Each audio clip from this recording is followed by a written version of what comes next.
Baankiin Absiiniyaa Diistiriiktii Adaamaa barattoota mana barnootaa Andalus qabxii olaanaa galmeessisaniif badhaasa mallaqaa kenne. Baankiin Absiiniyaa guddina ariifachiisaa irra jiruu fi hojii baankiin kennuun cinaatti hojiilee tajaajila lammummaatiin deeggarsa adda addaa hawaasa isaaf kennaa jirudha. Booruma kanaan guyyaa har'aas guyyaa maatii fi eebba barattoota kutaa 12ffaa mana barumsaa Andalus irratti argamuun barattoota qabxii olaanaa fidanii fi barsiisota naamusa gaarii qabaniif badhaasa mallaqaa taasisee jira. Baankii Absiiniyaa Diistiriiktii Adaamaatti hojii gaggeessaan kutaa dhalarraa bilisaa obbo Bashir Hajji barattoota tokko hanga 3 baanii fi qabxii olaanaa galmeessisan akkasumas barsiisota mana barnootichaa keessatti naamusaa fi fakkeenya gaarii ta'aniif badhaasa kan kennan ta'uu himanii waliigalaan qarshii 200 ol baasii kan taasisan ta'uu ibsaniiru. Baankiin Absiiniyaa yeroo garaagaraatti social responsibility isaa bahuudhaaf warroota akka qalleeyyii ta'aniif gargaarsa garaagaraa ni godha.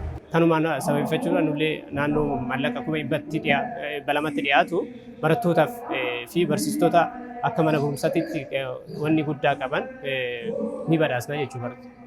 Baankiin Absiiniyaa dinagdee biyyaa utubuu keessatti shoora olaanaa baataa jiraachuu kan ibsan obbo Bashir barattoonni barumsaan akka cimanii fi kaka'umsa akka qabaataniif badhaasni kun shoora olaanaa akka taphatu himanii barattoonni borii isaaniif tajaajila baankichi kennutti fayyadamuun badhaasa kana sirnaan akka itti fayyadamanii fi qusatan dhaamanii jiru. Barattoonni yeroo ammaa barumsa isaaniitti cimanii biyya ceesisuudhaaf maatii isaaniitti ce'aniitiin biyyaaf illee bu'aa guddaa buusuudhaaf jabaatanii barumsa isaanii hordofuu qabaatanii deeggarsa akkanaa kun immoo itti fufiinsaan kan godhamuu fi hamilee isaanii horuudhaaf hamilee isaanii kakaasee yoo xiqqaate wantoota barnootaaf ta'u kitaaba babbareedaa barbaadan akkaataa bitataniif dabalataan kan maatiin godhuuf dabalataan kitaabota barbaadan akka bitaniif ka ta'u kanaaf deeggarsa akkanaa kan goonu jechuudha. Taanaan boordii mana barumsaa Andalus obbo Abdurraahim Ahmed baankiin Absiiniyaa badhaasa taasisuu isaatti kan gammadan ta'uu himanii barattoota gidduutti wal dorgommiin akka uumamuu fi barnoota isaaniitti akka cimanii fi kaka'umsa akka qabaatan kan taasisu ta'uu himanii barattoonni barumsaan cinaatti qusannaa haala itti gabbifachuu danda'an irratti kan isaan kakaasu waan ta'eef fuula durattis kan waliin hojjetan ta'uu himanii jiru.